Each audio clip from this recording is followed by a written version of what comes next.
इस वीडियो में प्रस्तुत कहानी स्वरचित लिखित मौलिक रचना है।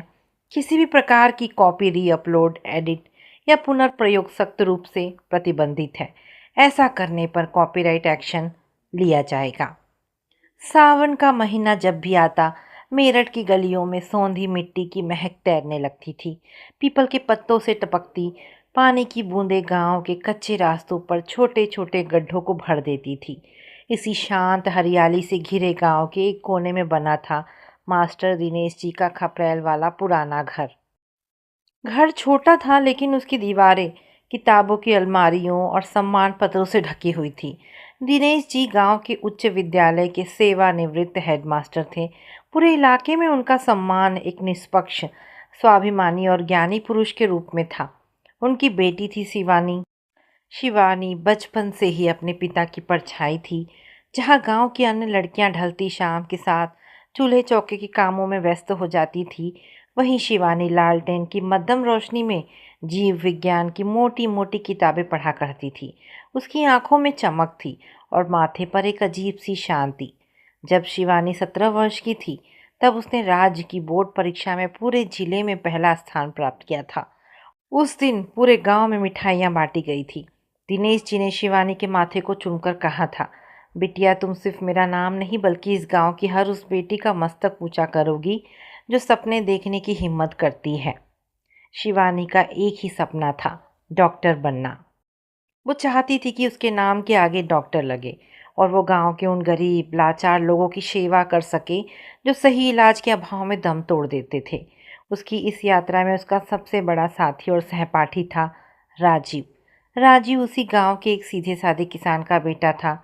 शिवानी और राजीव ने प्राथमिक विद्यालय से लेकर हाई स्कूल तक की पढ़ाई एक साथ की थी। राजीव शांत स्वभाव का गंभीर और अत्यंत मेधावी युवक था। दोनों साथ में स्कूल जाते, नदी किनारे बैठकर पढ़ाई करते और अपने सपनों की बातें करते। राजीव का सपना भी मेडिकल में जाने का था। शिवानी एक दिन नदी के किनारे बरगद के पेड़ की छांव में बैठकर राजीव ने कहा था, अगर हम दोनों डॉक्टर बन गए तो हम अपने इलाके में एक बड़ा अस्पताल खोलेंगे। ऐसा अस्पताल जहां पैसों की वजह से किसी गरीब का इलाज ना रुके। शिवानी मुस्कुराई थी। हाँ राजीव, लेकिन उसके लिए हमें बहुत मेहनत करनी होगी। शहर के बड़े कॉलेजों में दाखिला पाना आसान नहीं है। जब तक तुम मेरे साथ हो शिवानी, मुझे कोई भी मंजिल दूर नहीं लगती, राजीव ने निश्चल भाव से कहा था। राजीव के मन में शिवानी के लिए एक मूक, पवित्र और गहरा एहसास था। वो शिवानी की मेधा, उसके स्वाभिमान और उसकी मासूमियत का कायल था, लेकिन उसने कभी अपने शब्दों से इस एहसास को जाहिर नहीं किया था। उसके लिए शिवानी का सपना ही उसका अपना सपना था। दोनों ने दिन रात एक एक करके मेडिकल प्रवेश परीक्षा की तैयारी की। जब परिणाम आया तो पूरा मेरठ झूम उठा। शिवानी को राज्य के सबसे प्रतिष्ठित मेडिकल कॉलेज में एमबीबीएस की सीट मिली थी और राजीव का चयन भी उसी कॉलेज में हुआ था। मेडिकल कॉलेज के 5 साल शिवानी के जीवन के सबसे अनमोल साल थे। कॉलेज के विशाल प्रांगण में सफ़ेद एप्रन पहने, हाथ में स्टेथोस्कोप लिए शिवानी जब चलती, उसके सहपाठी उसकी मेधा को देखकर दंग रह जाते। शिवानी न केवल पढ़ाई में अव्वल थी, बल्कि एनाटॉमी और सर्जरी के प्रैक्टिकल में भी उसका कोई मुकाबला नहीं था। राजीव राजीव हमेशा उसका सबसे बड़ा संबल बना रहा। लाइब्रेरी में देर रात तक पढ़ना हो या किसी कठिन केस की स्टडी करनी हो, राजीव और शिवानी की जोड़ी पूरे कॉलेज में मिसाल मानी जाती थी। लेकिन 5वें साल के अंत में जब फाइनल एमबीबीएस का रिजल्ट आया तो शिवानी ने पूरे विश्वविद्यालय में गोल्ड मेडल हासिल किया। राजीव ने भी प्रथम श्रेणी में परीक्षा उत्तीर्ण की। गोल्ड मेडल वितरण समारोह में जब विश्वविद्यालय के चांसलर ने शिवानी के गले में स्वर्ण पदक पहनाया तो प्रेक्षागृह में बैठे मास्टर दिनेश जी की आंखों से आंसुओं की धारा बह निकली। शिवम, शिवानी का छोटा भाई, तालियां बजाते नहीं थक रहा था। समारोह के बाद राजीव शिवानी के पास आया। उसके हाथ में एक छोटी सी किताबों की सूची थी। बधाई हो gold medalist doctor Shivani, Rajeev ने मुस्कुराते हुए कहा। शुक्रिया राजीव, पर यह सफलता तुम्हारी मदद के बिना संभव नहीं थी, शिवानी ने नम आंखों से कहा। राजीव ने एक पल के लिए शिवानी की आंखों में देखा। अब आगे का क्या इरादा है शिवानी? एमएस की तैयारी? हाँ राजीव, मेरा सपना एक कुशल सर्जन बनने का है, शिवानी ने कहा, लेकिन नियति ने शिवानी के लिए कुछ और ही लिख रखा था। सपनों की इस उड़ान के बीच में समाज की पुरानी रीतियों और रिश्तों का एक ऐसा जाल बिछने वाला था जो शिवानी की पूरी जिंदगी को बदल कर रख देने वाला था। शिवानी की स्वर्ण पदक की सफलता की गूंज अभी शांत भी नहीं हुई थी कि मेरठ में एक नया मोड़ आया। शहर के जाने माने प्रतिष्ठित और समृद्ध चिकित्सा परिवार अग्रवाल परिवार की नज़र शिवानी पर पड़ी। डॉक्टर रजनीश अग्रवाल शहर के सबसे बड़े और महंगे निजी अस्पतालों में से एक अग्रवाल नर्सिंग होम के मालिक थे। उनके इकलौते बेटे आदित्य अग्रवाल ने भी हाल ही में अपनी एमबीबीएस की पढ़ाई पूरी की थी। आदित्य दिखने में अत्यंत आकर्षक, आधुनिक विचारों का दिखावा करने वाला और महत्वाकांक्षी युवक था। अग्रवाल परिवार को अपने बेटे के लिए एक ऐसी बहू की तलाश थी जो न केवल सुंदर और संस्कारी हो बल्कि उच्च शिक्षित भी हो। ऐसी बहू जो उनके नर्सिंग होम की साख को और बढ़ा सके, लेकिन साथ ही घर की मर्यादा में बंद कर रहे। जब डॉक्टर रजनीश अग्रवाल स्वयं मास्टर दिनेश जी के खपरेल वाले घर रिश्ता लेकर पहुंचे तो पूरा गांव हैरान रह गया। मास्टर जी, डॉक्टर रजनीश अग्रवाल ने चाय का घूंट लेते हुए कहा था, आपकी बेटी शिवानी हीरा है। हमारे बेटे आदित्य के लिए उससे बेहतर जीवन संगिनी कोई नहीं हो सकती। हम दोनों बच्चों को अमेरिका भेजना चाहते हैं उच्च शिक्षा के लिए। आदित्य और शिवानी मिलकर हमारी विरासत को और आगे बढ़ाएंगे। हमें कोई दहेज नहीं चाहिए, बस आपकी बेटी का हाथ चाहिए। दिनेश जी के लिए किसी सपने जैसा था। शहर का इतना प्रतिष्ठित डॉक्टर परिवार बिना किसी मांग के उनकी बेटी को अपने घर की बहू बनाने आया था। दिनेश जी को लगा कि शिवानी का भविष्य अब पूरी तरह सुरक्षित है। आदित्य भी डॉक्टर था, इसलिए शिवानी को अपने करियर में पूरा सहयोग मिलेगा। जब शिवानी को इस रिश्ते के बारे में बताया गया तो उसके मन में एक अज्ञात डर था। उसने अपने पिता से कहा, पापा, मैं अभी आगे पढ़ाई करना चाहती हूँ। एमएस की प्रवेश परीक्षा पास करके सर्जरी में विशेषज्ञता हासिल करना चाहती हूँ। दिनेश जी ने उसके सिर पर हाथ फिराया। बिटिया, अग्रवाल साहब ने खुद कहा है कि वे तुम्हें और आदित्य को अमेरिका भेजेंगे। आदित्य भी डॉक्टर है, वो तुम्हारे सपनों को समझेगा। इतने बड़े और सुसंस्कृत परिवार में शादी होना तुम्हारी किस्मत है। शिवानी अपने पिता की आंखों में खुशी और सुकून देखना चाहती थी। उसने अपने सपनों को पिता की इच्छा के आगे समर्पित कर दिया। उसने शादी के लिए हाँ कह दी। लेकिन जब ये खबर राजीव को मिली तो मानो उसके पैरों तले जमीन खिसक गई। वो उस शाम नदी के किनारे शिवानी से मिलने आया। सूरज ढल रहा था और आसमान में लालिमा फैली हुई थी। शिवानी, क्या ये सच है? राजीव की आवाज़ काँप रही थी। तुम आदित्य अग्रवाल से शादी कर रही? शिवानी ने नीचे देखते हुए कहा, हाँ राजीव, पापा बहुत खुश है। अग्रवाल परिवार आदित्य और मुझे अमेरिका भेजने के लिए तैयार है। पापा को लगता है कि मेरे लिए इससे अच्छा रिश्ता नहीं मिल सकता। राजीव ने एक ठंडी सांस ली। उसके दिल में छुपा प्यार आंसुओं के रूप में बाहर आने को आतुर था, लेकिन उसने खुद पर काबू पाया। वो शिवानी की राह का पत्थर नहीं बनना चाहता था। अगर तुम खुश हो शिवानी, तो मेरी तरफ से तुम्हें ढेर सारी शुभकामनाएं। लेकिन क्या तुम आदित्य को जानती हो? क्या वो तुम्हारी योग्यताओं का सम्मान करेगा? राजीव ने चिंता व्यक्त की। वो भी एक डॉक्टर है राजीव। मुझे उम्मीद है कि वो मेरे सपनों को समझेगा, शिवानी ने खुद को दिलासा देते हुए कहा। राजीव ने अपनी जेब से एक छोटी सी कलम निकाली और शिवानी के हाथ में रख दी। ये मेरी तरफ से एक छोटा सा उपहार। वादा करो तुम कभी लिखना और पढ़ना नहीं छोड़ोगी। तुम एक असाधारण डॉक्टर बनने के लिए पैदा हुई हो। शिवानी की आंखों में आंसू आ गए। उसने कलम ले ली। वो नहीं जानती थी कि राजीव का ये मूक निष्ठावान साथ उसकी ज़िंदगी का सबसे बड़ा संबल बनने वाला था। शादी बेहद धूमधाम से संपन्न हुई। मेरठ के इतिहास में ऐसी आलीशान शादी किसी ने नहीं देखी थी। जगमगाती रोशनी, शहनाइयों की गूंज और भव्य दावत, सब कुछ किसी सपने जैसा था। लाल बनारसी साड़ी में सजी, हाथों में रची मेहंदी और माथे पर सिंदूर लगाए शिवानी अत्यंत सुंदर लग रही थी। आदित्य शेरवानी पहने उसके बगल में बैठा था, लेकिन उसकी आंखों में शिवानी के प्रति कोई आदर या भावनात्मक जुड़ाव नहीं था।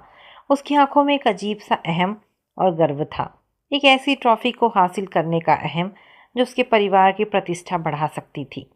विदाई के समय मास्टर दिनेश जी ने आदित्य का हाथ थाम लिया। डॉक्टर साहब, मेरी बेटी मेरी जान है। उसने केवल किताबें नहीं पढ़ी है, संस्कार भी सीखे हैं, उसे संभालिएगा। आदित्य ने एक औपचारिक मुस्कान के साथ कहा। आप चिंता ना करें मास्टर जी, शिवानी हमारे घर की बहू है। शिवानी अपने पिता और भाई के गले लगकर फूट फूट कर रोई। वो अपनी पुरानी जिंदगी, अपनी किताबें और नदी का वो किनारा छोड़कर एक नई दुनिया में कदम रख रही थी। उसे लग रहा था कि वो एक नए सवेरे की ओर बढ़ रही है, लेकिन असल में वो अग्रवाल विला के उस सोने के पिंजरे की ओर जा रही थी जहां उसकी आत्मा को कुचला जाने वाला था। अग्रवाल विला शहर के सबसे पौश इलाके में स्थित एक विशाल 2 मंजिला कोठी थी। संगमरमर के फर्श, ऊंचे झूमर और महंगे फर्नीचर से सजी ये कोठी बाहर से जितनी भव्य दिखती थी, अंदर से उतनी ही ठंडी और भावनाहीन थी। शादी के महज 2 हफ्ते बाद ही शिवानी को अग्रवाल परिवार के असली चेहरे का एहसास होने लगा।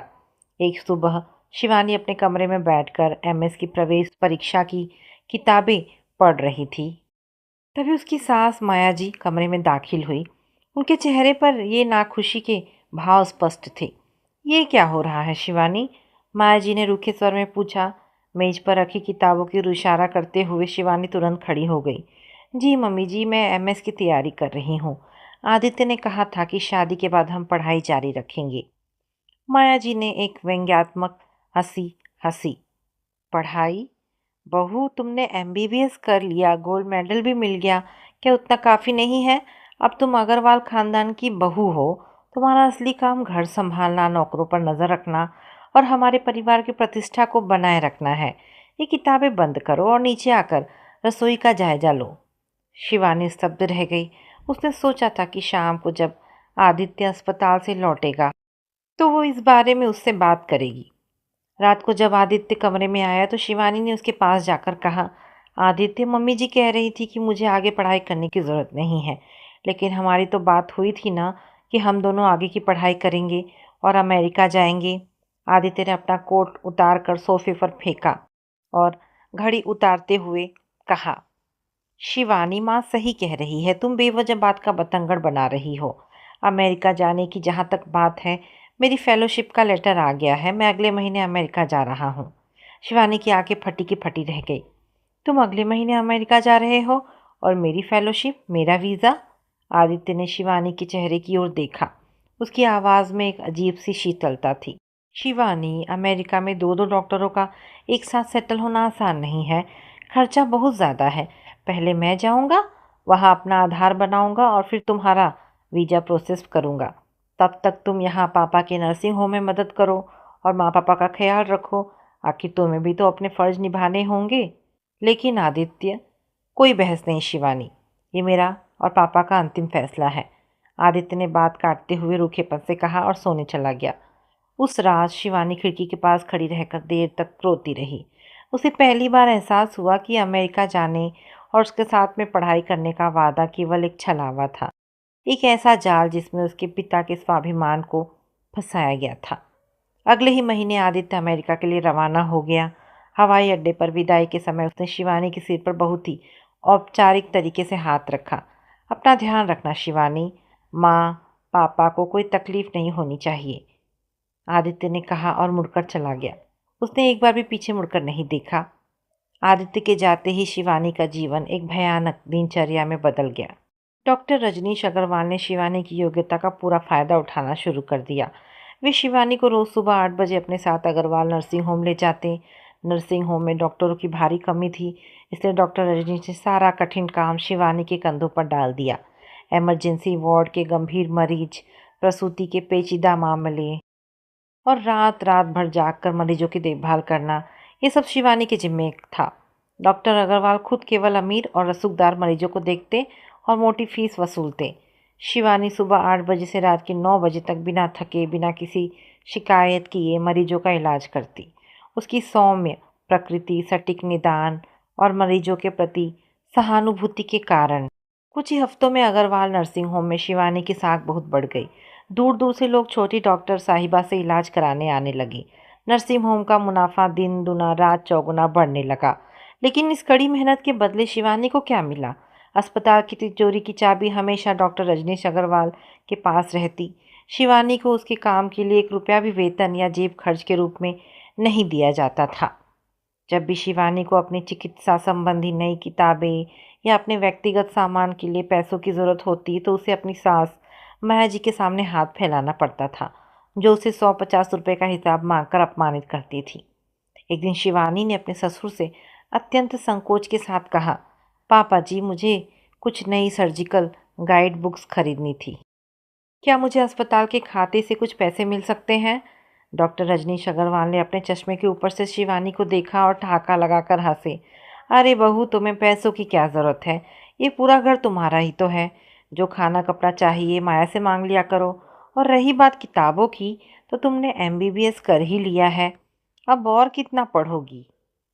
आदित्य वहाँ अमेरिका में कमा तो रहा है, जब वो आएगा तो तुम्हें जो चाहिए खरीद देगा। पैसों का हिसाब किताब हम बड़े देख लेंगे, तुम बस अस्पताल का काम संभालो। उन शब्दों ने शिवानी के स्वाभिमान पर गहरा घाव किया। वो समझ गई कि अग्रवाल परिवार के लिए वो कोई बहू नहीं, बल्कि एक मुफ्त की क्वालिफाइड रेजिडेंट डॉक्टर, केयरटेकर और एक ऐसी नौकरानी थी जिसे कोई वेतन नहीं देना पड़ता था। वो रात को अपने विशाल सुनसान कमरे में लौटती तो आदित्य का खाली बिस्तर उसे चिढ़ाता हुआ लगता। वो सोचने पर मजबूर हो जाती कि क्या उसने दिन रात एक करके गोल्ड मेडल इसलिए हासिल किया था कि वो किसी के अस्पताल के मुफ्त की मजदूर बनकर रह जाए। समय बीतता गया, दिन महीनों में और महीने सालों में बदलने लगे। शुरुआत के महीनों में शिवानी के जीवन का एकमात्र सहारा वे पत्र थे जो आदित्य कभी कभार अमेरिका से भेजा करता था।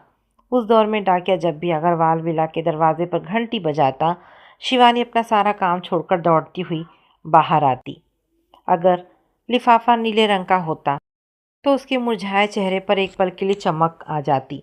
वो खत को अपने कमरे में ले जाकर बार बार पढ़ती, लेकिन उन खतों में शिवानी के लिए कोई मिठास, कोई तड़प या उसके सुख दुख का कोई जिक्र नहीं होता था।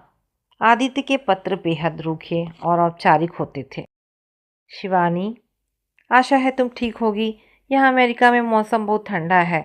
मेरी फेलोशिप का काम बहुत व्यस्त चल रहा है। मुझे सुबह से रात तक अस्पताल में रहना पड़ता है। माँ और पापा का ख्याल रखना।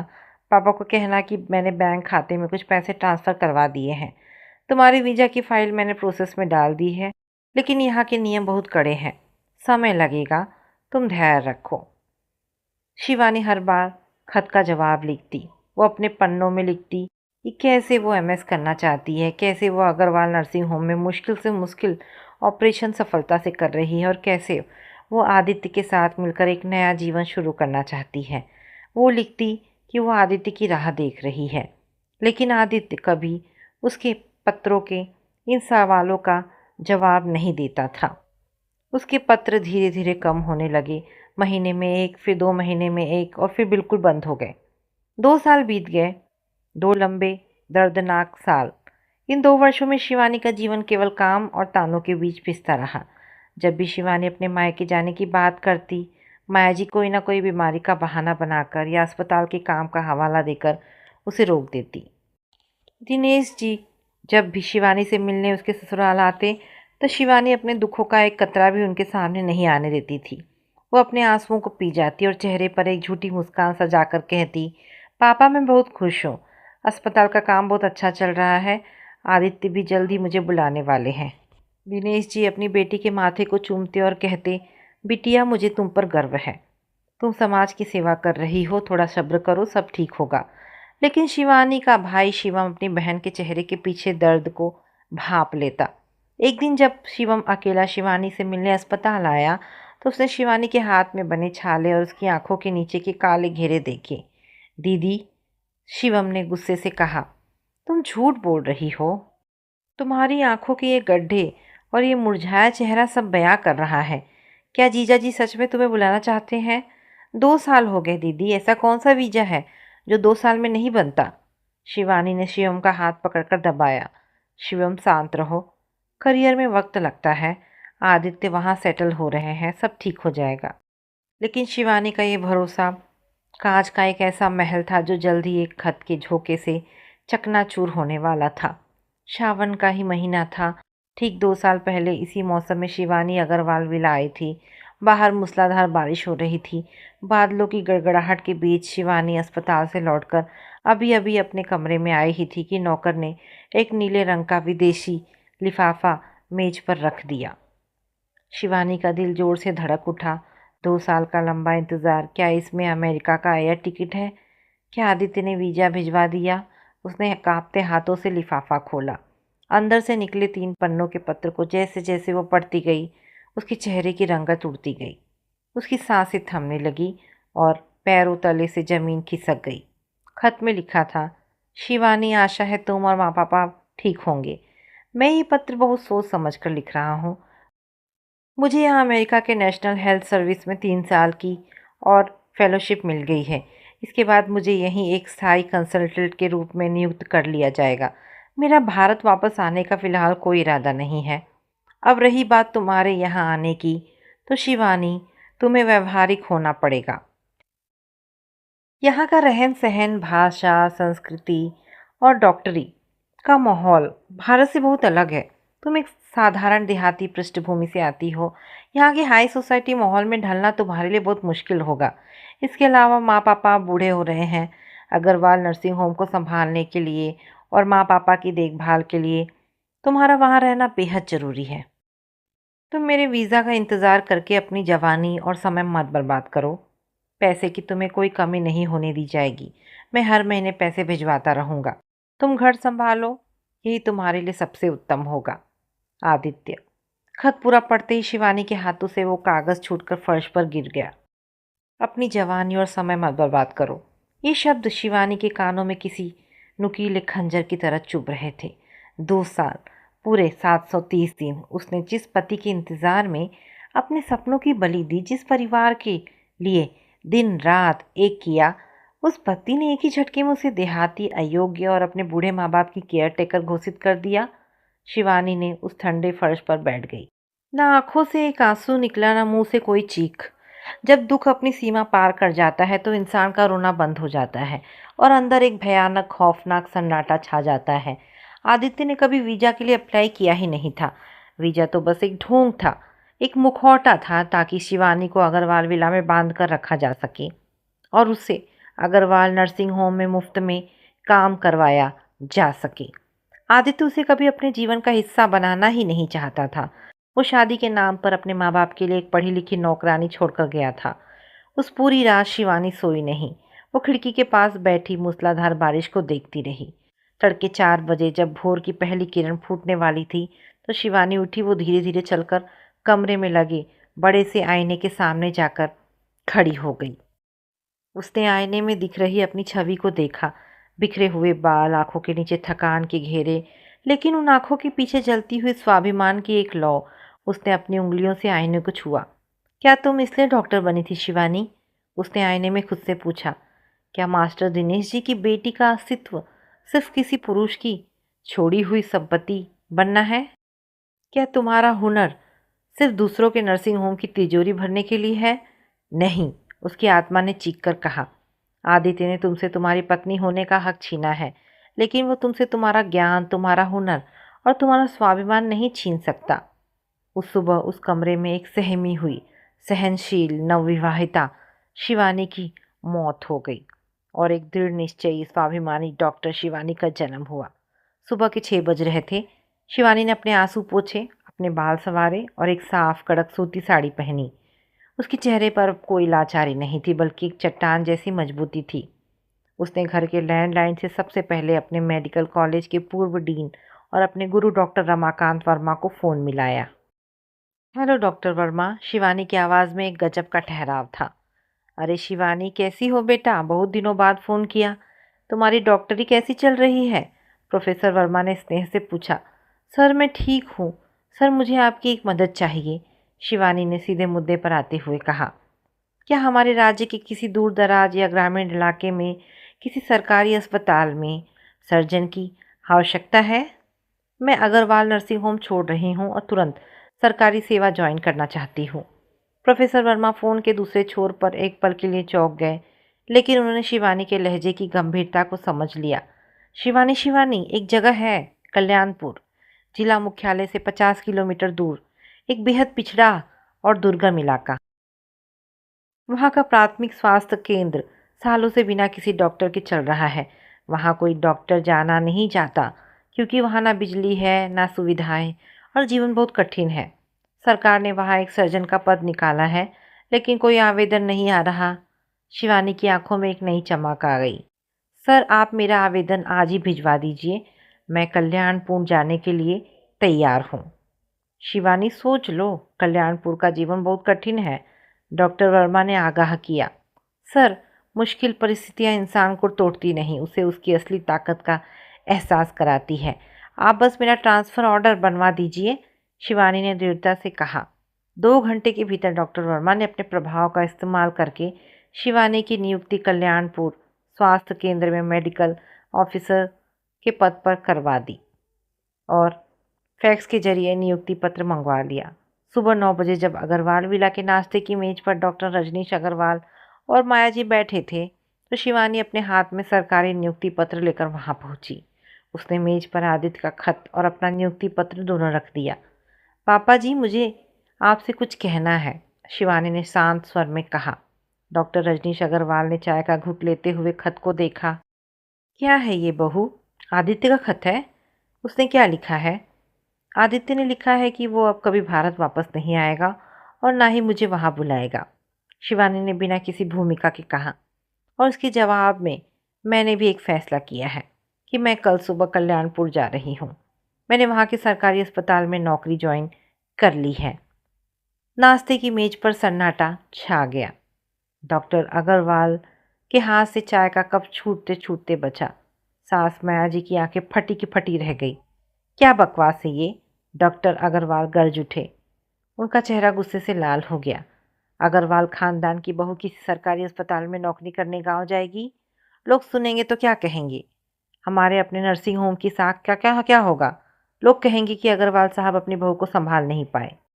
शिवानी ने पहली बार अपने ससुर की आंखों में आंखें डालकर कहा, लोग क्या कहेंगे पापा, इसकी चिंता मुझे नहीं है। आपने और आपके बेटे ने मेरे 2 साल बर्बाद कर दिए। आपने मुझे बहू नहीं, अपने नर्सिंग होम की मुफ्त की नौकरानी समझा। लेकिन मैं एक डॉक्टर हूँ और मेरा फ़र्ज मरीजों की जान बचाना है, इस घर के बंद कमरों में घुटकर मरना नहीं। तुम अपने मायके वालों के बहकावे में आकर ये सब कर रही हो ना? माया जी चिल्लाई। आदित्य को पता चलेगा तो वो तुम्हें छोड़ देगा। शिवानी ने एक फीकी मुस्कान दी। मम्मी जी, जो इंसान 2 साल पहले ही मुझे छोड़ चुका है, उसके छोड़ने का डर मुझे मत दिखाइए। मेरा फैसला अंतिम है। शिवानी अपने कमरे में आई, अपना छोटा सा सूटकेस उठाया जिसमें उसकी कुछ साड़ियाँ और किताबें थी, और अग्रवाल विला की दहलीज लांघ कर बाहर निकल गई।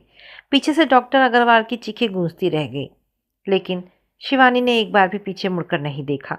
वो सीधे अपने मायके मेरठ पहुंची। घर के दरवाजे पर जब मास्टर दिनेश जी ने शिवानी के हाथ में सूटकेस देखा तो वे समझ गए कि कुछ बहुत बड़ा घटित हुआ है।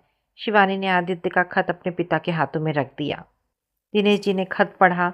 जैसे जैसे वे पढ़ते गए, उनकी आंखों में छाया हुआ सामाजिक डर पिघलता गया और उसकी जगह एक पिता के स्वाभिमान की आग जलने लगी। दिनेश जी ने शिवानी के सिर पर हाथ रखा। उनकी आंखों के गर्व के आंसू थे। जाओ बिटिया, कल्याणपुर जाओ। समाज के तानों की चिंता मत करना। ये बाप जब तक जिंदा है तुम्हारी राह का हर पत्थर खुद उठाएगा। अपनी तकदीर खुद लिखो। शिवम ने आगे बढ़कर अपनी दीदी का सूटकेस उठा लिया। दीदी, मैं तुम्हें कल्याणपुर छोड़कर आऊँगा। शिवानी की आंखों में पहली बार राहत के आंसू आए। उसे समझ आ गया कि चाहे पूरी दुनिया उसके खिलाफ खड़ी हो जाए, उसके पिता का आशीर्वाद और भाई का साथ उसकी सबसे बड़ी ढाल है। कल्याणपुर एक बेहद पिछड़ा बीहड़ इलाका था। जब शिवानी और शिवम बस से उतरे तो चारों तरफ केवल धूल, कच्चे मकान और झाड़ियां नजर आ रही थी। गांव का प्राथमिक स्वास्थ्य केंद्र एक पुरानी बदहाल इमारत में था, जिसकी दीवारें ढह रही थी। खिड़कियों के शीशे टूटे थे और चारों तरफ ऊंची ऊंची घास उगी हुई थी। वहां न बिजली थी, न पीने के पानी की उचित व्यवस्था। अस्पताल में केवल एक बूढ़ा वार्ड बॉय सुरेश रहता था, जो लालटेन जलाकर सुरक्षा करता था। शिवम ने जब वो खंडहर जैसा अस्पताल देखा तो घबरा गया। दीदी, तुम यहाँ कैसे रहोगी? यहाँ तो इंसानों के रहने लायक माहौल भी नहीं है। चलो वापस पापा के पास। शिवानी ने अस्पताल के जर्जर इमारत को देखा और शांत स्वर में कहा, नहीं शिवम, जहाँ रोशनी पहले से हो वहाँ दिया जलाने का कोई बड़प्पन नहीं होता। असली काम तो उस अंधेरे में दिया जलाना है जहाँ लोग सालों से रोशनी का इंतज़ार कर रहे हैं। मैं कहीं नहीं जाऊंगी। अगली ही सुबह से शिवानी काम में जुट गई। उसने खुद झाड़ू उठाई, सुरेश के साथ मिलकर अस्पताल की सफाई की। दीवारों पर चूना पोता और अपनी किताबों और सर्जिकल औजारों को सलीके से सजाया। शुरुआती दिनों में गांव वाले शिवानी को अजीब नज़रों से देखते थे। उन्हें लगता था कि शहर से आई ये नवयुवती डॉक्टर 2 दिन में भाग जाएगी। गांव के लोग बीमारियों का इलाज नीम हकीमों और झाड़ फूंक करने वाले बाबाओं से करवाते थे, लेकिन शिवानी ने हार नहीं मानी। वो रोज़ सुबह समय पर अस्पताल में बैठती, गांव की महिलाओं के घर जाकर उनसे बात करती और उन्हें स्वच्छता व स्वास्थ्य के प्रति जागरूक करती। तभी कल्याणपुर आने के तीसरे हफ्ते में शिवानी के जीवन में एक अभूतपूर्व मोड़ आया। एक दोपहर शिवानी अस्पताल के प्रांगण में नीम के पेड़ के नीचे बैठकर कुछ मरीजों की पर्चियां देख रही थी। तभी सड़क पर एक सरकारी जीप आकर रुकी। जीप से एक लंबा, गंभीर और रोबीला नवयुवक उतरा। उसने खाकी पैंट और सफ़ेद शर्ट पहनी हुई थी। आंखों पर चश्मा था और हाथों में कुछ फाइलें थी। शिवानी ने सिर उठाकर देखा और उसकी आंखें फटी की फटी रह गई। वो राजीव था। राजीव उसका पुराना सहपाठी, उसका सच्चा मित्र। राजीव भी शिवानी को वहां देखकर चौंक गया। दोनों एक दूसरे को स्तब्ध होकर देखते रहे। राजीव, तुम यहाँ? शिवानी के मुंह से बमुश्किल निकला। राजीव के चेहरे पर एक धीमी आत्मी मुस्कान फैल गई। उसने आगे बढ़कर शिवानी को देखा। डॉक्टर शिवानी, मुझे मालूम था कि तुम कल्याणपुर में पोस्टेड हुई हो, लेकिन इतनी जल्दी हमारी मुलाकात होगी ये नहीं सोचा था। पर तुम यहाँ क्या कर रहे हो राजीव? शिवानी ने पूछा। राजीव ने अपनी जेब से अपना पहचान पत्र निकाला। शिवानी, मैंने एमबीबीएस के बाद पब्लिक हेल्थ और एडमिनिस्ट्रेशन में विशेषज्ञता की। मेरी नियुक्ति इस जिले के मुख्य चिकित्सा अधिकारी के रूप में हुई है। कल्याणपुर स्वास्थ्य केंद्र मेरे ही अधिकार क्षेत्र में आता है। शिवानी की आंखों में खुशी के आंसू छलक आए। इस बीहड़ सुनसान कल्याणपुर में जहां वो बिल्कुल अकेली महसूस कर रही थी, वहां उसके बचपन का सबसे सच्चा दोस्त और उसका प्रशासनिक अधिकारी बनकर सामने खड़ा था। राजीव, मुझे यकीन नहीं हो रहा है, शिवानी ने कहा। राजीव ने अस्पताल के परिसर को चारों तरफ से देखा। साफ सुथरे कमरे, करीने से रखी मेज और शिवानी के चेहरे का वो अडिग स्वाभिमान। मुझे तुम पर गर्व है शिवानी, राजीव ने संजीदगी से कहा।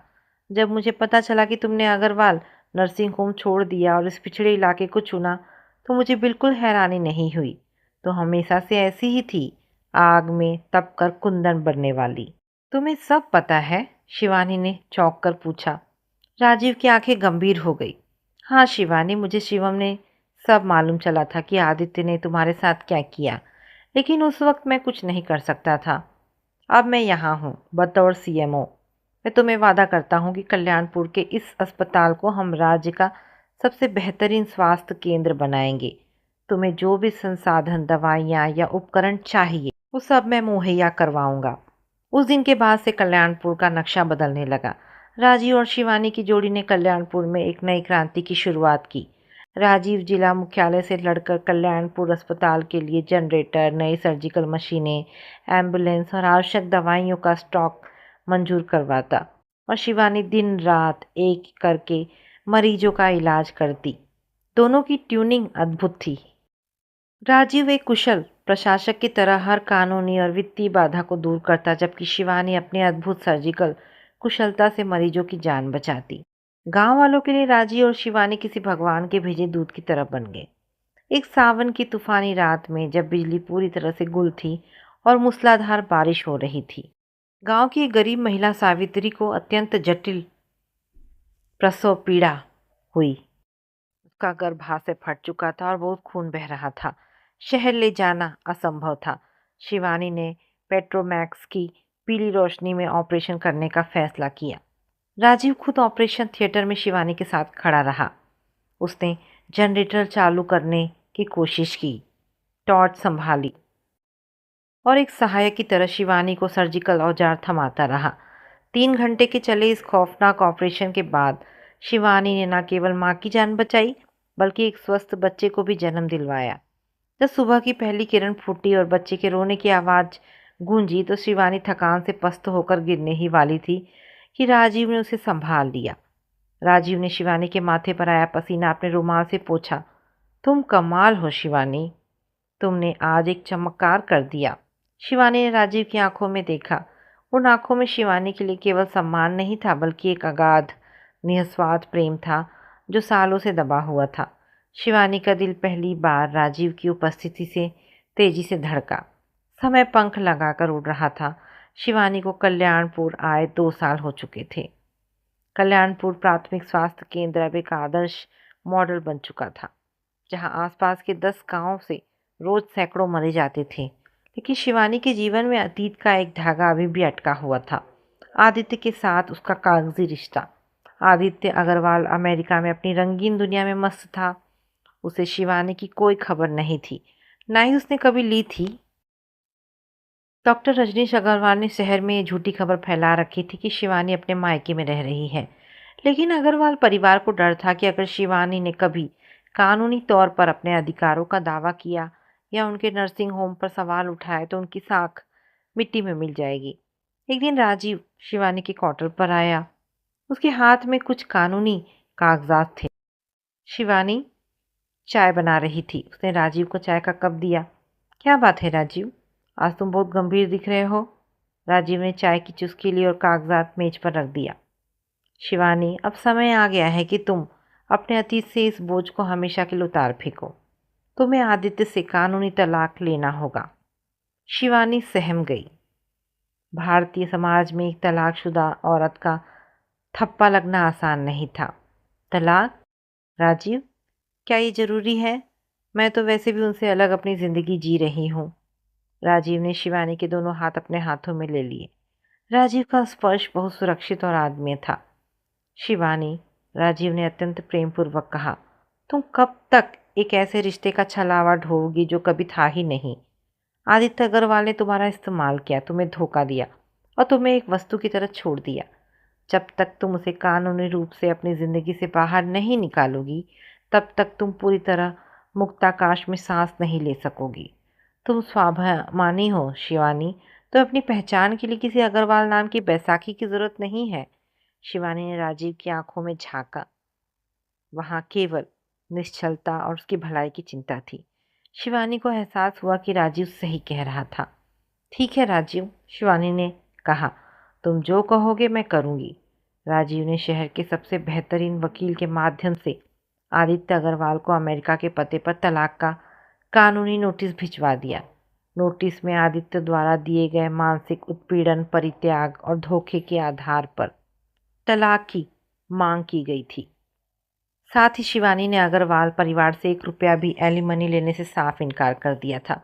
ये उसके स्वाभिमान का सबसे बड़ा प्रदर्शन था। जब अमेरिका में आदित्य को नोटिस मिला तो उसका अहम बुरी तरह आहत हुआ। एक साधारण लड़की उसे तलाक दे रही थी, वो भी बिना कोई पैसा मांगे। आदित्य ने अपने पिता डॉक्टर रजनीश से बात की। डॉक्टर रजनीश अग्रवाल भी हैरान थे। उन्हें लगा कि कोर्ट में केस लड़ने से उनकी साख खराब होगी। राजीव ने बैकग्राउंड में ऐसा कानूनी दबाव बनाया कि अग्रवाल परिवार के पास आपसी सहमति से तलाक देने के अलावा कोई रास्ता नहीं बचा। आदित्य ने अमेरिका से ही अपने वकील के जरिए दस्तखत करके कागज़ भेज दिए। वो 6 महीने की कानूनी प्रक्रिया के बाद अदालत ने तलाक की डिग्री पर मुहर लगा दी। अदालत के बाहर जब शिवानी निकली तो आसमान में काले बादल घिरे थे और मूसलाधार बारिश होने ही वाली थी। शिवानी ने गहरी सांस ली। उसे लगा जैसे उसके सीने से कई टन भारी पत्थर हट गया हो। वो अब स्वतंत्र थी, कानूनी तौर पर भी और मानसिक तौर पर भी। राजीव गाड़ी के पास खड़ा उसका इंतज़ार कर रहा था। उसने शिवानी के लिए गाड़ी का दरवाज़ा खोला। अब कैसा लग रहा है डॉक्टर शिवानी? राजीव ने पूछा। ऐसा लग रहा है राजीव जैसे मैं आज पहली बार खुलकर सांस ले पा रही हूँ। शिवानी की आंखों में चमक थी। गाड़ी कल्याणपुर की ओर बढ़ रही थी। रास्ते में झमाझम बारिश शुरू हो। राजीव ने गाड़ी एक तरफ रोकी। बाहर बारिश की बूंदें कांच पर टकरा रही थी। राजीव शिवानी की तरफ मुड़ा। उसकी आवाज़ में एक अजीब सी थरथराहट थी जो शिवानी ने पहले कभी नहीं सुनी थी। शिवानी, राजीव ने कहा, आज तुम पूरी तरह स्वतंत्र हो और आज मैं तुमसे वो बात कहना चाहता हूँ जो मैंने पिछले 10 सालों से अपने दिल के सबसे गहरे कोने में छिपा कर रखी थी। शिवानी ने चौंक कर राजीव को देखा। शिवानी, राजीव की आंखों में आंसुओं की नमी थी। मैंने तुमसे तब से प्यार किया है जब हम मेरठ के स्कूल में साथ पढ़ते थे। जब तुम गोल्ड मेडल जीतकर मंच पर खड़ी थी तब भी मेरा दिल तुम्हारे लिए धड़क रहा था। जब तुम्हारी शादी आदित्य से हुई तो मेरा दिल टूट गया था, लेकिन मैंने ईश्वर से सिर्फ तुम्हारी खुशी मांगी। मैंने कभी अपने प्यार का इजहार इसलिए नहीं किया क्योंकि मैं तुम्हारी राह में बाधा नहीं बनना चाहता था। राजीव ने शिवानी की हथेली को धीरे से अपनी हथेली में लिया। लेकिन नियति मुझे वापस तुम्हारे पास ले आई। इन 2 सालों में कल्याणपुर में तुम्हें काम करते देखकर, तुम्हारी हिम्मत देखकर मेरा प्यार और सम्मान तुम्हारे लिए 1000 गुना बढ़ गया है शिवानी। मैं तुम्हें कोई ऐशो आराम का झूठा दिलासा नहीं देता, लेकिन मैं वादा करता हूँ कि मैं तुम्हारी हर सांस, तुम्हारे हर सपने और तुम्हारे स्वाभिमान की रक्षा अपने आखिरी सांस तक करूँगा। क्या तुम क्या तुम मेरे साथ अपनी नई जिंदगी की शुरुआत करोगी? क्या तुम मुझसे शादी करोगी? शिवानी स्तब्ध रह गई। उसके कानों में राजीव का एक एक शब्द शहद की तरह घुल रहा था। उसने अपने अतीत को देखा, जहां आदित्य का छल, अपमान और उपेक्षा थी, और फिर उसने अपने वर्तमान को देखा, जहां राजीव का निस्वार्थ समर्पण, सम्मान और अटूट प्रेम था। शिवानी को एहसास हुआ कि उसने अपनी जिंदगी में जिस सच्चे साथी की कल्पना की थी वो हमेशा से उसके सामने ही था। शिवानी की आंखों से आंसुओं की धारा बह निकली, लेकिन ये दुख के नहीं, अत्यंत सुख के आंसू थे। उसने राजीव के हाथ को दोनों हाथों से थाम लिया और अपना सिर राजीव के कंधे पर रख दिया। मुझे स्वीकार है राजीव, मुझे तुम्हारा साथ, तुम्हारा प्यार और तुम्हारा सम्मान सब स्वीकार है। शिवानी ने रोते हुए कहा। बाहर बारिश का शोर था, लेकिन गाड़ी के अंदर 2 आत्माओं का मिलन हो रहा था, जो सालों के भटकाव के बाद अपनी सही मंजिल पर पहुंची थी। मेरठ में जब मास्टर दिनेश जी को राजीव और शिवानी की शादी के फैसले के बारे में पता चला तो वे खुशी से रो पड़े। उन्हें मालूम था कि राजीव से बेहतर जीवन साथी उनकी बेटी के लिए पूरी दुनिया में कोई नहीं हो सकता। राजीव का परिवार भी इस रिश्ते से अत्यंत प्रसन्न था। वे हमेशा से शिवानी की मेधा और सरलता के कायल थे। शादी बेहद सादे समारोह में मेरठ के उसी पुराने घर में संपन्न हुई। कोई दिखावा नहीं, कोई फिजूल खर्ची नहीं। केवल परिवार के लोग, गांव के कुछ करीबी और कल्याणपुर के वे ग्रामीण उपस्थित थे, जिनके लिए शिवानी देवी समान थी। जब राजीव ने शिवानी की मांग में सिंदूर भरा और उसके गले में मंगलसूत्र पहनाया तो शिवानी को लगा कि उसकी जिंदगी के सारे घाव एक पल में भर गए हैं। राजीव की आंखों में अपने प्यार को पाने की जो तृप्ति थी, उसने शिवानी के मन से अतीत के हर काले साए को मिटा दिया। शादी के बाद राजीव और शिवानी ने कल्याणपुर को ही अपना घर बना लिया। सरकार ने राजीव के प्रमोशन के बाद उसे जिला अस्पताल का प्रमुख बना दिया और शिवानी को कल्याणपुर पीएचसी की डायरेक्टर का पद दिया गया। दोनों ने मिलकर जिला अस्पताल और कल्याणपुर केंद्र का कायाकल्प कर दिया। शिवानी ने अपनी मेहनत से एमएस की डिग्री भी दूरस्थ शिक्षा और प्रैक्टिकल अनुभव के आधार पर प्रथम श्रेणी में पूरी कर ली। अब वो आधिकारिक रूप से डॉक्टर शिवानी बन चुकी थी। शादी के 2 साल बाद शिवानी और राजीव के आंगन में पहली बार बच्चों की किलकारियां गूंजी। शिवानी ने जुड़वा बच्चों को जन्म दिया, एक बेटा और एक बेटी। बेटे का नाम रखा गया अर्णव और बेटी का नाम अनन्या। बच्चों के आने से राजीव और शिवानी की दुनिया पूरी तरह संपूर्ण हो गई। राजीव एक समर्पित पति के साथ साथ एक अत्यंत प्रेमी पिता सिद्ध हुआ। रात में जब बच्चे रोते तो राजीव खुद उठकर उन्हें संभालता, ताकि शिवानी अपनी नींद पूरी कर सके या अपनी मेडिकल स्टडीज पर ध्यान दे सके। दिनेश जी अपने नाती नातिन को देखकर फूले नहीं समाते थे। शिवम भी अब एक अच्छी कंपनी में इंजीनियर बन चुका था और अपनी बहन की इस भरी पूरी खुशहाली दुनिया को देखकर गर्व महसूस करता था। 5 साल पलक झपकते बीत गए। शिवानी और राजीव का घर खुशियों का धाम बन चुका था। सुबह की शुरुआत बच्चों की तोतली आवाज़ों, राजीव की चाय की चुस्कियों और शिवानी के हंसते हुए निर्दोषों से होती थी। कल्याणपुर में दोनों का एक विशाल सुंदर घर बन गया था, जिसके बगीचे में शिवानी ने तरह तरह के फूल लगा रखे थे। शिवानी अब केवल एक सफल डॉक्टर ही नहीं थी, बल्कि एक तृप्त स्त्री, एक गर्वित माँ और एक सम्मानित नागरिक थी। उसने अपनी मेहनत और स्वाभिमान से अपने तकदीर का वो पन्ना खुद लिखा था, जिसे कभी आदित्य अग्रवाल ने देहाती कहकर खारिज कर दिया था। लेकिन जीवन का चक्र यहीं समाप्त नहीं होता। नियति अक्सर अतीत के उन पन्नों को वापस सामने ला पटकती है, जिन्हें हम बंद मान चुके होते हैं, ये देखने के लिए कि क्या हमारी नींव सचमुच इतनी मजबूत है कि वो पुराने तूफानों का मुकाबला कर सके। समय किसी के लिए नहीं रुकता।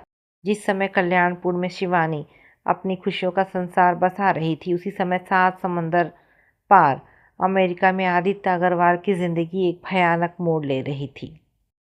आदित्य अग्रवाल, जिसे अपने रूम, अपनी योग्यता और अग्रवाल खानदान के पैसों पर बेहद घमंड था, अमेरिका के हाई सोसाइटी कल्चर में पूरी तरह डूब चुका था। भारत अपने बूढ़े माँ बाप और शिवानी को भूलकर वो एक भारतीय मूल की आधुनिक महिला सोफिया के प्यार में पड़ गया था। सोफिया बेहद खूबसूरत, फैशनेबल और महत्वाकांक्षी महिला थी। आदित्य उसकी अदाओं पर पूरी तरह फिदा था। शिवानी से तलाक मिलने के कुछ ही महीनों के बाद आदित्य ने सोफिया से अमेरिका में ही शादी कर ली। आदित्य को लगा था कि उसने अपने सपनों की रानी को पा लिया है और अब उसकी ज़िंदगी स्वर्णिम हो चुकी है। लेकिन सोफिया वो स्त्री नहीं थी जो किसी पुरुष के प्रति समर्पित रहे। उसे आदित्य से प्यार नहीं था, उसे आदित्य के पैसे, उसके अमेरिका के आलीशान अपार्टमेंट, उसकी मेडिकल प्रैक्टिस से होने वाली मोटी कमाई से प्यार था। शादी के 3 साल बीतते बीतते सोफिया का असली रंग सामने आने लगा। वो आदित्य के कमाए पैसों को क्लबों, जुओं और महंगे ब्रांड्स पर उड़ाने लगी थी। जब आदित्य ने उस पर रोक लगाने की कोशिश की तो सोफिया ने उसके खिलाफ कोर्ट में केस दर्ज कराने और झूठे आरोपों में फंसाने की धमकी दी। आदित्य अंधा हो चुका था। उसने सोफिया के नाम पर अपनी अमेरिका की सारी जायदाद, बैंक खाते और यहाँ तक कि अपने क्लिनिक के शेयर भी ट्रांसफ़र कर दिए थे। और फिर एक दिन वो भयानक तमाचा पड़ा जिसकी आदित्य ने कभी कल्पना भी नहीं की थी। एक शाम जब आदित्य अस्पताल से अपने अपार्टमेंट लौटा तो उसने देखा कि अलमारियां खाली थीं। सोफिया उसके सारे बैंक अकाउंट्स खाली करके, क्लिनिक के सारे पैसे निकालकर और घर के कीमती सामान समेटकर अपने पुराने बॉयफ्रेंड के साथ गायब हो चुकी थी। इतना ही नहीं, सोफिया ने आदित्य के नाम पर भारी कर्ज ले रखा था जिसके लीगल नोटिस मेज पर पड़े थे। आदित्य के पैरों तले से जमीन निकल गई। वो सड़क पर आ चुका था। उसने सोफिया को ढूंढने की बहुत कोशिश की, पुलिस में शिकायत दर्ज कराई, लेकिन सब व्यर्थ रहा। धोखाधड़ी के इस मामले में आदित्य का मेडिकल लाइसेंस भी अमेरिकन मेडिकल काउंसिल द्वारा निलंबित कर दिया गया। जिस आदित्य अग्रवाल ने शिवानी को देहाती कहकर ठुकराया था, आज वो खुद अमेरिका की सड़कों पर एक पाई पाई का मोहताज हो चुका था। बर्बाद, कंगाल और मानसिक रूप से टूटे हुए आदित्य के पास अब भारत लौटने के अलावा कोई रास्ता नहीं बचा था। जब वो 8 साल बाद भारत वापस आया और अपने शहर पहुंचा तो उससे एक और भयानक झटका लगा। अग्रवाल विला, जो कभी रोशनी से जगमगाता था, अब एक वीरान जर्जर कोठी बन चुका था। डॉक्टर रजनीश अग्रवाल को पैरालिसिस मार चुका था और वे बिस्तर पर पड़े रहते थे। माया जी बूढ़ी और बीमार होकर पाई पाई के लिए तरस रही थी। शिवानी के जाने के बाद अग्रवाल नर्सिंग होम की साख पूरी तरह गिर चुकी थी। मरीज आने बंद हो गए थे क्योंकि शिवानी जैसा स्वभावी और कुशल डॉक्टर वहाँ कोई नहीं था। डॉक्टर रजनीश अग्रवाल ने नर्सिंग होम को बचाने के लिए जो कर्ज लिए थे वे इतने बढ़ गए थे कि बैंक ने नर्सिंग होम को सील कर दिया था। आदित्य जब अपने घर के दरवाजे पर पहुंचा तो उसकी माँ माया जी उसे देखकर फूट फूट कर रो पड़ी। आदित्य, मेरे बेटे, तुम आ गए। माया जी ने उसके हाथ थाम लिए। देखो हमारे घर का क्या हाल हो गया। तेरे पापा बिस्तर से लग गए, हमारा अस्पताल नीलाम हो गया, हम बर्बाद हो गए बेटे। आदित्य अपने घुटनों के बल बैठ गया। उसका अहम, उसका घमंड सब चकनाचूर हो चुका था। माँ, मैं भी बर्बाद हो गया। आदित्य ने रोते हुए अपनी आप बीती सुनाई कि कैसे सोफिया ने उसे धोखा दिया और उसका सब कुछ लूट लिया। अग्रवाल कोठी में मातम छा गया। तभी उनके एक पुराने परिचित डॉक्टर, जो कभी डॉक्टर रजनीश अग्रवाल के दोस्त हुआ करते थे, उनसे मिलने आए। उन्होंने आदित्य की हालत देखी और एक ठंडी सांस ली। आदित्य, उस डॉक्टर ने कहा, तुम अपनी बर्बादी का रोना रो रहे हो। तुमने उस लक्ष्मी को अपने घर से ठुकरा दिया था जिसकी वजह से तुम्हारा घर और अस्पताल चल रहा था। लक्ष्मी? आप शिवानी की बात कर रहे हैं? आदित्य ने कांपती आवाज़ में पूछा। हाँ, शिवानी, उस डॉक्टर ने गर्व से कहा। जिस शिवानी को तुमने साधारण समझकर छोड़ दिया था, आज वो पूरे राज्य की सबसे प्रसिद्ध और सम्मानित सर्जनों में से एक है। वो और उसके पति डॉक्टर राजीव कल्याणपुर और जिला अस्पताल के सर्वे सर्वा हैं। उन्होंने कल्याणपुर का नक्शा बदल दिया है। शिवानी आज लाखों लोगों के लिए देवी समान है। उसके पास नाम, शोहरत, सम्मान और एक बेहद खुशहाल परिवार है। आदित्य स्तब्ध रह गया। डॉक्टर राजीव, खुशहाल परिवार? ये शब्द आदित्य के कानों में हथौड़ों की तरह पड़े। आदित्य के अंदर का सोया हुआ स्वार्थ और हताशा फिर से जाग उठी। उसे लगा कि शिवानी अभी भी कहीं ना कहीं उससे प्यार करती होगी। आखिर उसने शिवानी से शादी की थी। अगर वो शिवानी के पास वापस चला जाए, उससे माफ़ी मांग ले, तो शिवानी का दयालु दिल पिघल जाएगा। शिवानी का रुतबा, उसकी कमाई और उसका अस्पताल अग्रवाल परिवार को फिर से अमीर और सम्मानित बना सकता है। आदित्य ने सोचा कि शिवानी तो वो सीधी सादी सहमी हुई लड़की होगी जो उसके इस एक इशारे पर पिघल जाएगी। अपनी इसी गलतफहमी और स्वार्थ के नशे में अंधा होकर आदित्य ने कल्याणपुर जाने का फैसला किया। सावन का ही महीना था। 8 साल पहले इसी मौसम में शिवानी अग्रवाल विला छोड़कर कल्याणपुर आई थी। आज फिर मूसलाधार बारिश हो रही थी। कल्याणपुर का प्राथमिक स्वास्थ्य केंद्र अब एक विशाल अत्याधुनिक 2 मंजिला अस्पताल बन चुका था। Doctor Shivani memorial surgical centre. अस्पताल के प्रांगण में रंग बिरंगे फूल खिले थे। कई एम्बुलेंस खड़ी थी और मरीजों की चहल पहल थी। अस्पताल के मुख्य द्वार पर एक शानदार बोर्ड लटका था जिस पर लिखा था, doctor Shivani MS chief surgeon and doctor Rajeev MD CMO.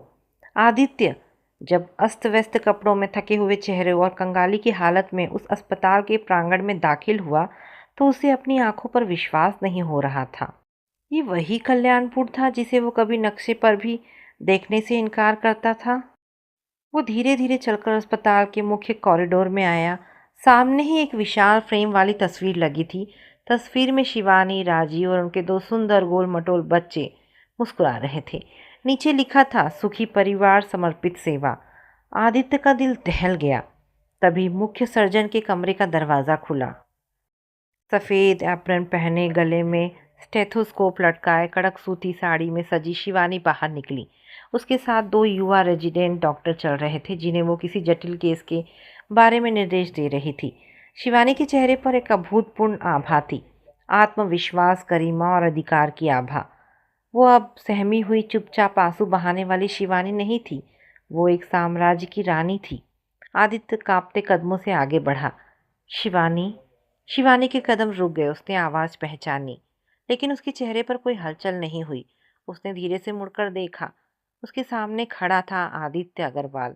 बिखरे बाल, चेहरे पर कंगाली और लाचारी की रेखाएं, आंखें झुकी हुई। शिवानी ने अपने साथ चल रहे डॉक्टरों से कहा, आप लोग राउंड पर जाइए, मैं आती हूँ। रेजिडेंट डॉक्टर चले गए। गलियारा खाली हो गया। बाहर बारिश का शोर बढ़ गया था। शिवानी शांत भाव से आदित्य के सामने खड़ी रही। उसकी आंखों में ना नफरत थी, ना गुस्सा, ना ही कोई तड़प। वहाँ केवल एक बर्फ जैसी ठंडी उदासीनता थी। तुम यहाँ क्या कर रहे हो आदित्य अग्रवाल? शिवानी ने अत्यंत शांत और गंभीर स्वर में पूछा। आदित्य की आंखों से आंसुओं की धारा बह निकली। वो शिवानी के सामने अपने दोनों हाथ जोड़ने लगा। शिवानी, मुझे माफ़ कर दो, मुझसे बहुत बड़ी भूल हो गई। मैं अंधा हो गया था। आदित्य शिवानी के पैरों में गिरने के लिए झुका, लेकिन शिवानी 2 कदम पीछे हट गई। पैरों को मत छुओ आदित्य अग्रवाल, शिवानी ने कहा। अपनी बची खुची गरिमा को और मत गिराओ। तुम यहाँ क्यों आए हो? आदित्य रोते हुए बोलने लगा। शिवानी, अमेरिका में सोफिया ने मुझे धोखा दे दिया। उसने मेरा सब कुछ लूट लिया, मेरी जायदाद, मेरी क्लिनिक, मेरा पैसा। मैं बर्बाद हो गया शिवानी। पापा बिस्तर पर हैं, अग्रवाल कोठी नीलाम होने वाली है।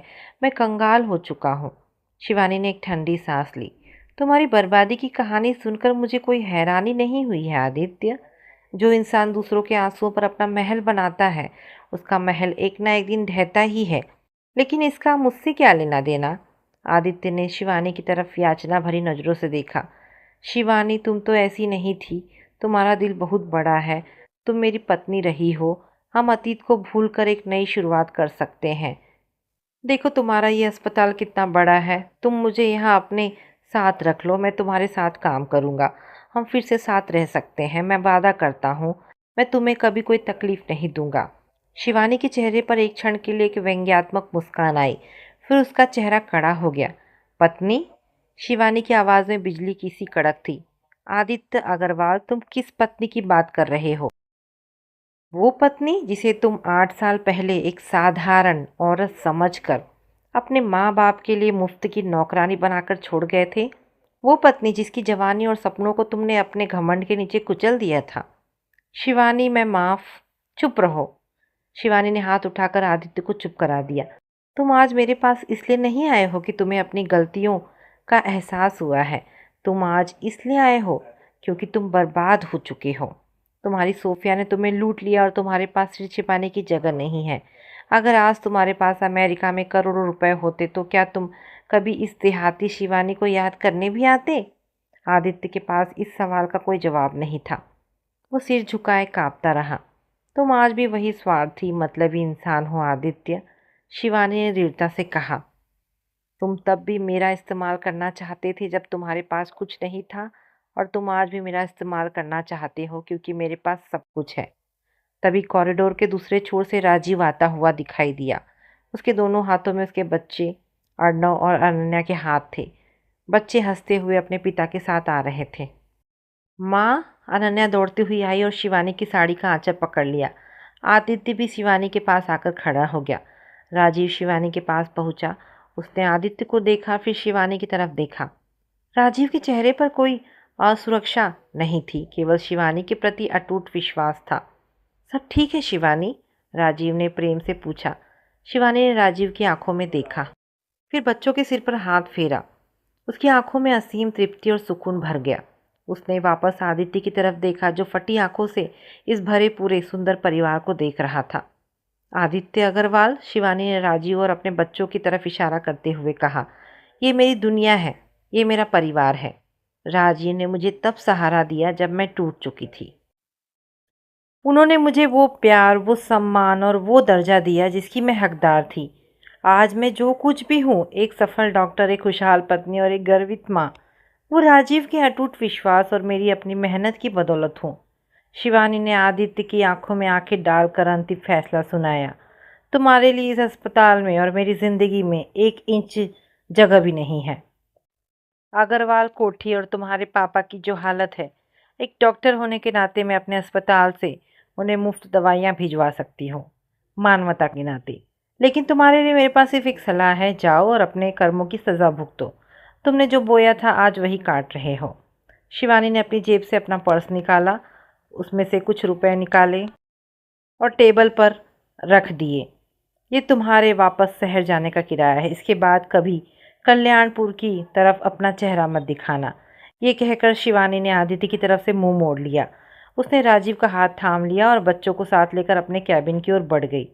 आदित्य वहीं खड़ा रह गया। उसने मेज पर रखे उन पैसों को देखा। वे पैसे कोई मदद नहीं थे, वे उसके घमंड पर, उसके अतीत पर, शिवानी के स्वाभिमान का अंतिम थप्पड़ थे। आदित्य ने रोते हुए अपना सिर झुका लिया। वो समझ गया था कि उसने हीरे को ठुकराकर कांच के टुकड़े चुने थे और आज वो पूरी तरह शून्य हो चुका था। वो टूटते कदमों से बारिश में बाहर निकल गया। सावन की बारिश थम चुकी थी। बादलों को चीरकर सूरज की सुनहरी किरणें कल्याणपुर की धरती पर बिखर रही थी। अस्पताल के विशाल बगीचे में शिवानी और राजीव बरगद के पेड़ के नीचे बेंच पर बैठे थे। अर्णव और अनन्या तितलियों के पीछे भाग रहे थे। उनकी तोतली हंसी पूरे वातावरण में गूंज रही थी। राजीव ने शिवानी का हाथ अपने हाथ में लिया। क्या सोच रही हो शिवानी? राजीव ने मुस्कुराते हुए पूछा। शिवानी ने आसमान की ओर देखा, जहाँ एक विशाल इंद्रधनुष धनुष की भांति सजा हुआ था। मैं सोच रही हूँ राजीव, शिवानी ने अत्यंत शांत और तृप्त स्वर में कहा, कि जिंदगी कितनी अजीब है। एक समय था जब मुझे लगता था कि अग्रवाल विला की वे 4 दीवारें ही मेरी नियति है। मुझे लगता था कि मेरा वजूद किसी के फैसले का मोहताज है। लेकिन आज मुझे समझ आया कि जब इंसान अपने स्वाभिमान से समझौता नहीं करता तो ईश्वर खुद उसके लिए नए रास्ते खोल देता है। शिवानी ने राजीव की तरफ देखा। उसकी आंखों में कृतज्ञता थी। तुमने मुझे मेरी असली पहचान दी राजीव। तुमने मुझे सिखाया कि प्यार बांधता नहीं, मुक्ताकाश देता है। राजीव ने शिवानी के माथे को चूमा। तुम तो हमेशा से ही एक मुक्ताकाश थी शिवानी। मैंने तो बस तुम्हारे पंखों को फैलने का हौसला दिया। दूर मेरठ में मास्टर दिनेश जी अपने घर के आंगन में बैठे रामायण पढ़ रहे थे। जब शिवम ने उन्हें फ़ोन पर कल्याणपुर की पूरी घटना बताई तो दिनेश जी ने अपनी आंखें बंद कर ली और ईश्वर का धन्यवाद दिया। उनकी बेटी ने न केवल अपना जीवन संवारा था, बल्कि पूरे समाज के सामने ये साबित कर दिया था कि एक स्त्री अगर ठान ले तो वो अपने स्वाभिमान के बल पर हर तूफान को मोड़ सकती है। कल्याणपुर के अस्पताल की मुख्य इमारत पर लगा तिरंगा झंडा हवा में लहरा रहा था। डॉक्टर शिवानी केवल एक नाम नहीं रह गया था, वह हर उस नारी की आवाज़ बन चुकी थी जो अन्याय के खिलाफ खड़ी होती है, जो टूटने से इनकार करती है और जो अपने स्वाभिमान के बल पर अपनी किस्मत का सूर्योदय स्वयं करती है। सावन की ठंडी हवा चल रही थी और शिवानी अपने पति राजीव और अपने बच्चों के साथ मुस्कुरा रही थी, एक संपूर्ण स्वतंत्र और स्वाभिमानी जीवन की छाँव में। तो दोस्तों, ये कहानी यहाँ पर समाप्त होती है। आशा करती हूँ कहानी पसंद आई होगी। अगर कहानी पसंद आई है तो प्लीज़ इसे लाइक और शेयर करें। ऐसी ढेरों पारिवारिक और शिक्षाप्रद कहानी सुनने के लिए मेरे चैनल को प्लीज़ सब्सक्राइब करें। धन्यवाद दोस्तों।